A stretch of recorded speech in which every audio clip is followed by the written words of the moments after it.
नमस्कार दोस्तों। Cochin shipyard limited, जिसके बारे में आप सभी जानते होंगे, गवर्नमेंट की ये पूरी इंटरप्राइज है। लेकिन दोस्तों, वीडियो शुरू करने से पहले, जैसे कि आप सभी को पता है कि डिस्कशन विद मनोज में मैं आपका सबसे ज़्यादा इंपॉर्टेंट समझता हूँ आपका टाइम, जो कि बहुत ज़्यादा ज़रूरी है। दोस्तों, पहले बता दूं मैं कि ये जो पूरी जॉब है ये कॉन्ट्रैक्ट बेसिस पे है, और ये जो कॉन्ट्रैक्ट है ये मैक्सिमम 3 साल का होगा, है ना। और ये सिर्फ कॉन्ट्रैक्ट बेसिस पे है, बाकी आपके नेचर पे डिपेंड करता है ना, कि वहाँ पे परमानेंट होता है नहीं होता है। बाकी इन्होंने ऐसा कुछ लिखा नहीं है, बस ये ज़रूर कहा है कि 3 साल का ये कॉन्ट्रैक्ट बेसिस पे जॉब है। ठीक है, एक वर्कमैन की है ये पूरी की पूरी जॉब। आप देखोगे इसमें 4th स्टैंडर्ड यानी चौथी क्लास पास से लेकर के, है ना, 7वीं और 12वीं तक की बात कही गई है। हाँ, लेकिन एक्सपीरियंस अभी मांगा गया है। ठीक है, अब एक्सपीरियंस किस बात का है तो वो मैं भी आपसे धीरे धीरे बात करूंगा, लेकिन पहले मैंने ये चीज़ आपको क्लियर कर दी ताकि किसी का टाइम वेस्ट नहीं हो। ठीक है, और देखिए, है गवर्नमेंट जॉब लेकिन है कॉन्ट्रेक्चुअल बेसिस पे। और अब आपने देख ही लिया भैया, आर्मी तक आ चुकी है, अग्निवीर, है ना। चाहे वो नेवी में हो, एयरफोर्स में हो, आर्मी में, कहीं पे भी जाना हो, 4 साल की वो नौकरी है। उसके बाद 25% परमानेंट होंगे, 75% जो है उनको भगा दिया जाएगा सर्टिफिकेट दे करके, 11 लाख रुपए दे करके, है ना। और कुछ लाइफ इंश्योरेंस जो भी है ना, मरे तो मिलेगा, नहीं मरे तो नहीं मिलेगा, ऐसी वाली बात है। बाकी कोई सुविधाएं नहीं है। तो दोस्तों, ये चल रहे थे ना शुरू से, ये देखो, ये पहले से चल रहा है। जैसे कोचिन शिपयार्ड लिमिटेड में कॉन्ट्रैक्ट बेसिस पे, हर जगह कॉन्ट्रैक्ट बेसिस पे सरकारी चीजें निकालती थी। अब आर्मी में भी वही चीज कर दी इन्होंने कि कॉन्ट्रैक्ट बेसिस पर भी हम कुछ बंदों को रखेंगे। ठीक है, लेकिन इसका ये कतई मतलब नहीं कि एनडीए गायब हो गया या सीडीएस गायब हो गया। जो परमानेंट जॉब की जो एंट्री है वो अभी भी है वहां पर, है ना। टेक्निकल एंट्री स्कीम है, टेक्निकल इंजीनियरिंग स्ट्रीम, तो जो चल रहा था वो तो है, बस एक नया जोड़ दिया गया है। तो आपको परेशानी की जरूरत नहीं है। आप अगर पहले से किसी और चीज के एलिजिबल है तो उनमें जाने की कोशिश करिए। रैली भर्तियां जो थी वो वैसे की वैसी चलेंगी जैसे चलती आई थी। ठीक है, एक नई चीज जोड़ दी गई है। चलिए, अब यहाँ पे हम बात करते हैं कि मिनी रत्न कंपनी है, और जैसे कि मैंने बता दिया आपको 3 साल की ये है, और वर्कमैन के लिए पूरी तरीके से ऑनलाइन फॉर्म है दोस्तों। और मैं एक बात बता दूं आपको, ये जो कोच्चि है ना, Kochi CSL, Cochin shipyard limited, ये कोच्चि में, और आपके जो पोस्टिंग है वो भी दोस्तों यहीं पर होनी है ना। पोस्टिंग यहीं पर होनी है। टोटल 106 पोस्ट करीब है ना। वैकेंसी जो है वो 106 पोस्ट पर आई हुई है, और कोच्चि में ही ये होना है। ठीक है, कोच्चि में ही होगा, और कोच्चि में ही आपको टेस्ट देने भी जाना है। जो सिलेक्शन प्रोसेस है ना, सिलेक्शन प्रोसेस कैसा है मैं आपको समझा देता हूं थोड़ा सा। देखो, सिलेक्शन प्रोसेस में दोस्तों ऐसा है, सिलेक्शन प्रोसेस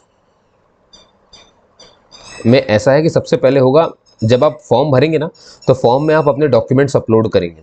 ठीक है, बस दोस्तों यही सबसे इंपॉर्टेंट है यहाँ पे। जो भी डॉक्यूमेंट आपने अपलोड किया है, देखो एक्सपीरियंस इसमें मांगा गया है तो एक्सपीरियंस का अपलोड किया होगा आपने। ठीक है, अपने 10th 12th या जो भी 4th क्लास जहाँ पे मांगा है वहाँ का, जैसा भी जो भी है ना। अगर आप एलिजिबल है तो आपने सारी चीज़ें वहाँ भरी होंगी, है ना। रंगीन फोटोग्राफ आपने अपलोड किया होगा।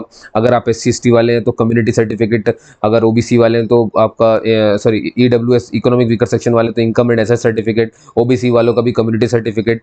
ठीक है, PW जो पर्सन विद डिसेबिलिटी होते हैं उनका डिसेबिलिटी सर्टिफिकेट यानी मेडिकल सर्टिफिकेट लगता है। अगर आप एक सर्विसमैन हैं तो आपका भैया डिस्चार्ज सर्टिफिकेट, आपकी पे स्लिप, ये सारी चीज़ें वहाँ पर मान्य रखती हैं। और यहाँ पर ये भी सुविधाएं दोस्तों कि जो कोचिन शिपयार्ड लिमिटेड में पहले से काम कर रहे हैं उनके लिए भी सुविधा है। लेकिन उन, और अगर वो आखिरी साल में है, मान लो वो पहले से कॉन्ट्रैक्ट बेसिस पे काम कर रहे हैं और उनका आखिरी साल चल रहा है, तो भी वो भर सकते हैं। ठीक है, लेकिन जो शुरू अभी जिनका हुआ है कॉन्ट्रैक्ट बेसिस वो नहीं भर सकते।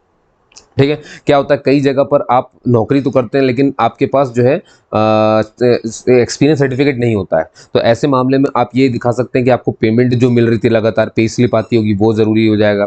आपने जब ज्वाइनिंग की होगी, ज्वाइनिंग लेटर, ऑफर लेटर अगर आपके पास है तो उससे काम बन जाएगा। तो बहुत तरीके होते हैं दोस्तों वहाँ पर। ठीक है, तो ये सारी चीज़ें ना आपको अपलोड करनी है। मैं बता दूँ आपको क्यों।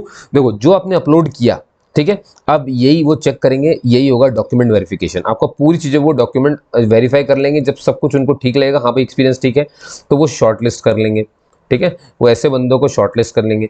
अब ये जो शॉर्ट लिस्ट बंदे हैं, जो आपने डॉक्यूमेंट अपलोड किए ना, ये मैं उसकी बात कर रहा हूँ, जो अपलोड किया आपने, उसके हिसाब से जो भी शॉर्ट लिस्ट हुए, यानी लगा कि हाँ यार ये क्राइटेरिया फुल कर रहे हैं, ऐसे बहुत, देखो बहुत सारे एप्लीकेशन फॉर्म आते हैं, सारे के सारे तो एलिजिबिलिटी फॉलो नहीं करेंगे, कुछ ही करेंगे। तो ये शॉर्ट लिस्ट हो गए जिन्होंने फॉलो किया, है ना, जिन्होंने एलिजिबिलिटी फुल करी। अब इनका ये देखिए रिटन टेस्ट भी ले सकते हैं। अब देखिए मैं बताऊंगा आपको किस किस में रिटन टेस्ट है। रिटन टेस्ट है, प्रैक्टिकल है, और फिजिकल है। तो किस में रिटर्न है, सब में नहीं है दोस्तों। जितनी पोस्ट यहाँ पे आप देखोगे ना, सेमी रिगर, ये सब जितनी आएंगी, किसी न किसी में सिर्फ रिटर्न है, किसी में सिर्फ प्रैक्टिकल है, किसी में फिजिकल है, किसी में दो का कॉम्बिनेशन है कि किसी में रिटर्न और प्रैक्टिकल हो गया, किसी में प्रैक्टिकल फिजिकल हो गया। तो ये मैं बताऊंगा किस में क्या है। ठीक है, तो आपको ये निकालना पड़ेगा। और ये देखिए जितना भी है ना, ये पूरा 100 नंबर का होगा, पूरा पूरा मिला करके 100 नंबर है, ये बता दूँ।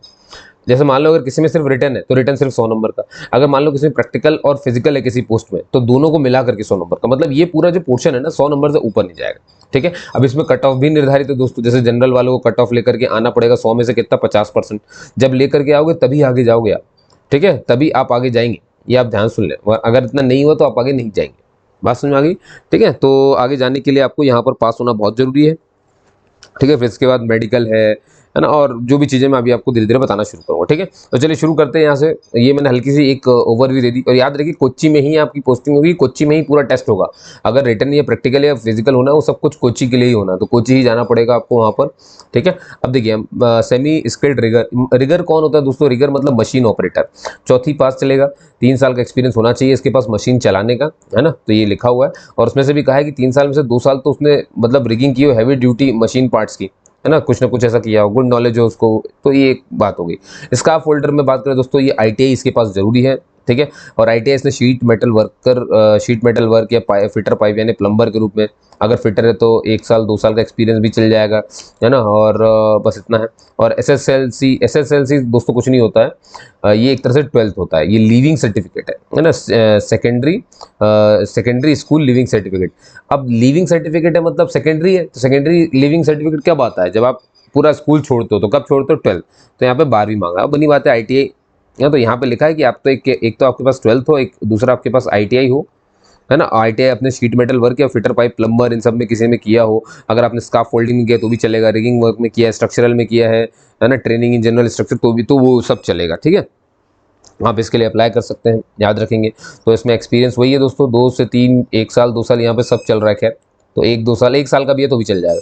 अब सेफ्टी असिस्टेंट की बात करें दोस्तों, ये भैया 12वीं बस पास होना चाहिए, हाँ, लेकिन इसके पास 1 साल का डिप्लोमा होना चाहिए सेफ्टी में या फायर में, किसी में भी एक में होना चाहिए, और 1 साल की ट्रेनिंग इसके पास होनी चाहिए। एक्सपीरियंस, जो ट्रेनिंग है उसी को एक्सपीरियंस भी काउंट किया जाएगा, तो आपने अगर ट्रेनिंग की है तो भी चलेगा और एक्सपीरियंस है तो भी चलेगा।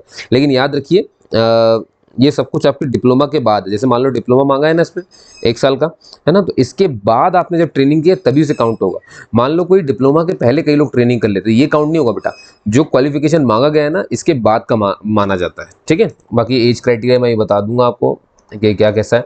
अब आता है फायरमैन वाला, ये भी कॉन्ट्रैक्ट बेसिस पे है, तो फायरमैन के लिए देख रहे हो आप एसएसएलसी यानी 12वीं चाहिए, और 4 से 6 महीने आपने फायर फाइटिंग की ट्रेनिंग ले रखी हो। ठीक है, और सेकंड है कि भाई सर्टिफिकेट आपके पास होना चाहिए nuclear, biological, chemical, defence and damage control का, फायर फाइटिंग में ही होना चाहिए, और इंक्लूडिंग फायर फाइटिंग, इसमें तो फायर फाइटिंग इंक्लूड है।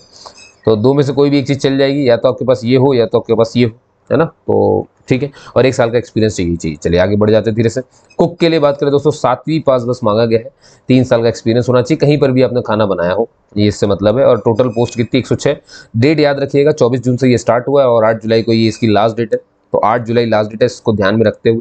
और इस तरह से आप पोस्ट देख सकते हैं कि ये सेमी स्किल्ड की कितनी कितनी है, कि जनरल में 22 है, 14 एससी में 7, एक एसटी में 9, ईडब्ल्यूएस में, तो ऐसे हो जाता है। ठीक है, ऐसी स्काफ होल्डर कितनी, सेफ्टी की यहाँ पे आप देख सकते हैं सारी चीज़ें, पीडीएफ में आपको शेयर कर दूंगा। ठीक है, और ये और इसमें से दोस्तों याद रखिए 106 में से 3 पोस्ट पर्सन विद डिसेबिलिटी के लिए तैयार रखी गई है। ठीक है, कुक वगैरह के लिए आप देख सकते हैं जनरल के लिए कोई पोस्ट नहीं, सिर्फ ओबीसी के लिए एक पोस्ट खाली है, सिर्फ एक ही, और बाकी कहीं पर भी किसी के लिए कोई पोस्ट नहीं है, सिर्फ ओबीसी ही भरेगा कुक के लिए। फायरमैन के लिए सभी में है, बस एसटी के लिए कोई पोस्ट खाली नहीं है, तो जहां पोस्ट खाली नहीं हो एसटी वाले जनरल से लड़ सकते हैं, ये आपको ध्यान रखना है। ठीक है, और ये दोस्तों जो लिखा हुआ है ना कि सेमी स्किल्ड के लिए कौन कौन सी कैटेगरी चल जाएगी, बेंचमार्क डिसेबिलिटी, ये हियरिंग, लेप्रोसी और ये सब चल सकता है। ठीक है, चलिए ठीक है, अब आगे बढ़ते हैं यहाँ पर। तो मैंने आपसे जैसा कहा कि मैक्सिमम पीरियड ऑफ 3 साल जो आपका कॉन्ट्रैक्ट है वो 3 साल का रहेगा, और ये बिल्कुल अग्निवीर जैसा ही आपको दिख रहा होगा, पहले साल में आपकी इतनी सैलरी है, और ये दोस्तों अलग से भी है कंपनसेशन वर्क, यानी कि अगर मान लो आपने एक्स्ट्रा वर्क किया तो आपको इतना मिलेगा, है ना, एक्स्ट्रा आवर्स, है ना, तो 1 घंटे का है बेटा, ध्यान रखना 1 घंटे में इतना, तो 2-3 घंटे भी कर दिए तो समझ जाओ क्या है, तो कोई दिक्कत नहीं है। चलिए ठीक है, तो आप ये समझ गए ये 3-4 चीज़ें। अब यहाँ पर देखो कुछ बातें लिखी हैं, एज की बात कही गई, देखो जनरल के लिए कितनी रखी गई है, 30 साल। ठीक है, अब अगर आप देखेंगे तो ओबीसी को 3 साल की छूट मिलती है, तो उनके लिए कितनी होगी? 33 साल। एससी एसटी को 5 साल की मिलती है, तो उनके लिए कितनी होगी? 35 साल। ठीक है, और जो पर्सन विद डिसेबिलिटी और एक्स सर्विसमैन है, इनके लिए मैक्सिमम एज 45 से ऊपर नहीं होनी चाहिए।